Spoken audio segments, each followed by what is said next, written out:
BJP के नेताओं के लिए सबसे बड़ा खतरा विपक्ष नहीं बल्कि अपनी ही पार्टी में ताकतवर हो जाना है। जैसे ही कोई नेता जनता के बीच चेहरा बनता है, मुख्यमंत्री या प्रधानमंत्री पद का संभावित दावेदार दिखाई देने लगता है, वैसे ही नंबर 1 और नंबर 2 की जोड़ी की नज़र उस पर पड़ जाती है और फिर शुरू होता है उसे धीरे धीरे ठिकाने लगाने का खेल। कभी टिकट काट कर, कभी पद छीन कर, कभी दिल्ली भेजकर तो कभी विवादों में उलझाकर। मार्च 2020 में गुड़गांव में एक बड़ी घटना हुई थी। गुरुग्राम के आईटीसी ग्रैंड होटल से मध्य प्रदेश कांग्रेस के कई विधायक अचानक गायब होने लगे थे। इसी वक्त इस होटल में बीजेपी का एक बड़ा नेता भी मौजूद था, नाम नरोत्तम मिश्रा। कांग्रेस के कई बागी विधायक ज्योतिराज सिंधिया के साथ बीजेपी में शामिल हो गए थे और कमलनाथ की सरकार गिर चुकी थी। कांग्रेस विधायकों को तोड़ने और उन्हें पार्टी से दूर ले जाने की पूरी जोड़ तोड़ में नरोत्तम मिश्रा का सबसे बड़ा हाथ माना जाता रहा है। इस उठापटक के बाद नरोत्तम मिश्रा को मुख्यमंत्री पद का दावेदार तक माना जाने लगा, लेकिन कमान शिवराज सिंह चौहान के हाथ में चली गई। अब 6 साल बाद नरोत्तम मिश्रा का दतिया उपचुनाव में टिकट काट दिया गया है।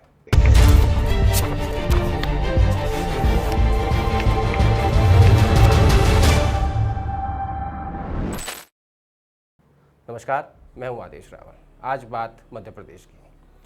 नरोत्तम मिश्रा मध्य प्रदेश की राजनीति का वो चेहरा है जिन्हें कोई भी बीजेपी कार्यकर्ता आसानी से पहचान लेगा। ग्वालियर की डबरा सीट से 1990 में इनकी राजनीतिक शुरुआत हुई। परिसीमन के बाद दतिया सीट इनका गढ़ बन गई। दतिया से ये लगातार 3 बार यानी 2008, 2013 और 2018 में जीते और कुल मिलाकर 6 बार विधायक रह चुके हैं। शिक्षा, स्वास्थ्य, नगरीय प्रशासन, कानून और संसदीय कार्य जैसे कई मंत्रालय इन्होंने संभाले, लेकिन सबसे ज़्यादा पहचान इन्हें मिली साल 2020 में। 2020 से 2023 तक ये मध्य प्रदेश के गृह मंत्री रहे। इस समय ये कैबिनेट के सबसे ताकतवर चेहरों के रूप में जाने जाते थे।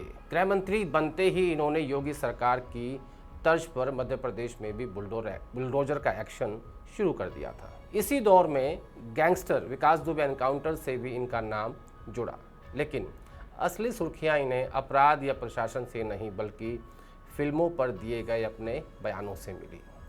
शाहरुख खान की फिल्म पठान के गाने को लेकर इन्होंने दीपिका पादुकोण के कपड़ों पर सीधा ऐतराज जताया और इन्हें टुकड़े टुकड़े गैंग से जोड़ते हुए फिल्म को मध्य प्रदेश में बैन करने की धमकी तक दे डाली। इसी तरह प्रभास की फिल्म आदि पुरुष के टीजर में हनुमान जी के लुक और चमड़े के वस्त्रों पर आपत्ति जताते हुए उन्होंने डायरेक्टर ओम राउत को चिट्ठी तक लिख भेजी थी। नरोत्तम मिश्रा हमेशा सुर्खियों में रहे।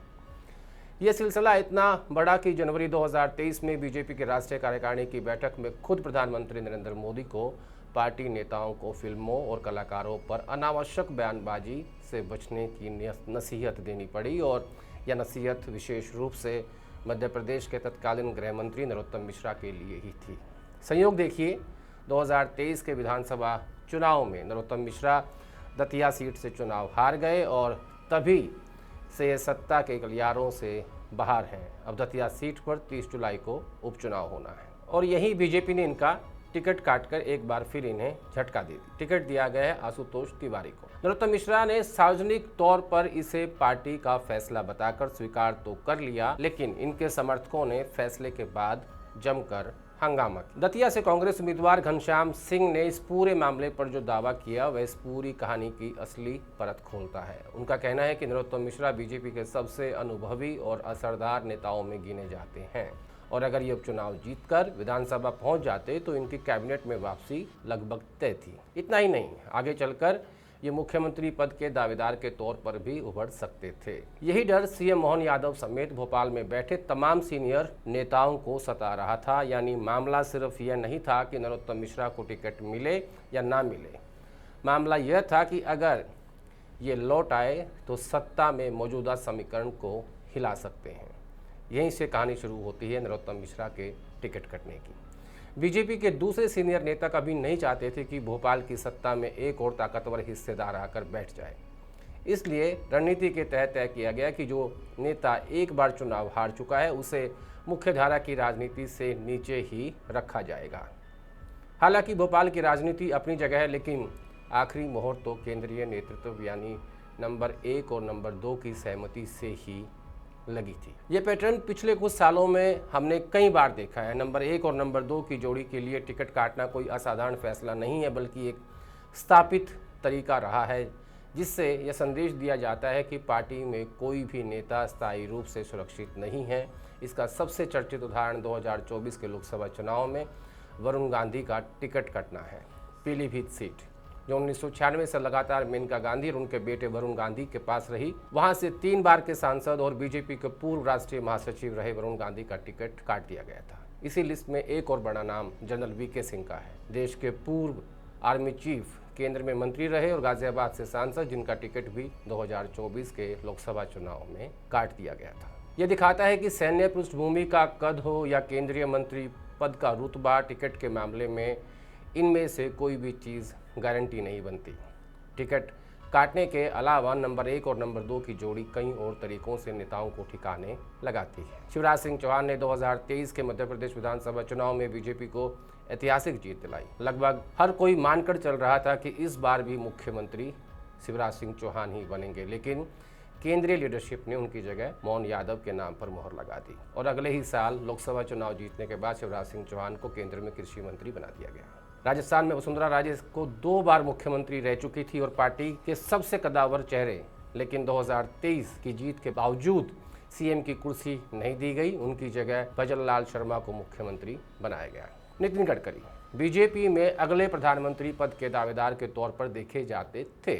आज इनकी नैया एथनॉल में डूब चुकी है। एथनॉल मिश्रित पेट्रोल E20 नीति को लेकर बुरी तरह विवादों में घिरे हैं। दिलचस्प बात यह है कि एथनॉल मिश्रित पेट्रोल की असली नीतिगत जिम्मेदारी पेट्रोलियम मंत्रालय की है, जिसके मंत्री हरदीप पुरी हैं, लेकिन निशाने पर सिर्फ गडकरी हैं। एक समय जो नेता पार्टी का सबसे बड़ा वैकल्पिक चेहरा माना जाता था, वह आज बचाव की मुद्रा में है।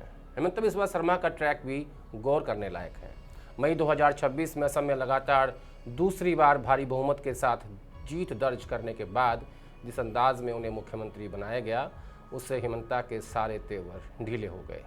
यानी पार्टी में जिसका कद बढ़ता है, जो केंद्रीय लीडरशिप के लिए खतरा हो सकता है, नंबर 1 और नंबर 2 उसे समय से पहले ठिकाने लगा देते हैं। यूपी में अगले साल चुनाव होने वाले हैं और इस लिस्ट में एक और नाम जुड़ सकता है, वो है योगी आदित्यनाथ। राम मंदिर से जुड़ा चंदा चोरी विवाद का असर योगी जी की कुर्सी पर भी पड़ सकता है। अब इन्हीं उदाहरणों को एक कड़ी में रखकर देखिए। नरोत्तम मिश्रा टिकट से वंचित, वरुण गांधी और जनरल वीके सिंह जैसे कद्दावर नेताओं का टिकट काट दिया गया। शिवराज सिंह और वसुंधरा राजे को मुख्यमंत्री पद से दूर कर दिया गया। गडकरी को एक विवाद में उलझाकर कमजोर किया गया। हेमंता के तेवर ढीले कर दिए गए। योगी आदित्यनाथ अभी तक इस सूची से बाहर हैं। उनका जनाधार बड़ा है, संगठन पर मजबूत पकड़ है, लेकिन अगर 2027 में यूपी में बीजेपी कमजोर पड़ती है या हारती है और चंदा चोरी जैसा मुद्दा चुनावी नुकसान की एक बड़ी वजह बनता है, तो योगी को भी उसी कतार में खड़ा होना पड़ सकता है जिसमें शिवराज सिंह चौहान और वसुंधरा राजे सिंधिया खड़े हुए हैं। गृह मंत्री का पद हो या मुख्यमंत्री की कुर्सी, नंबर 1 और नंबर 2 के लिए कोई भी नेता स्थायी नहीं है।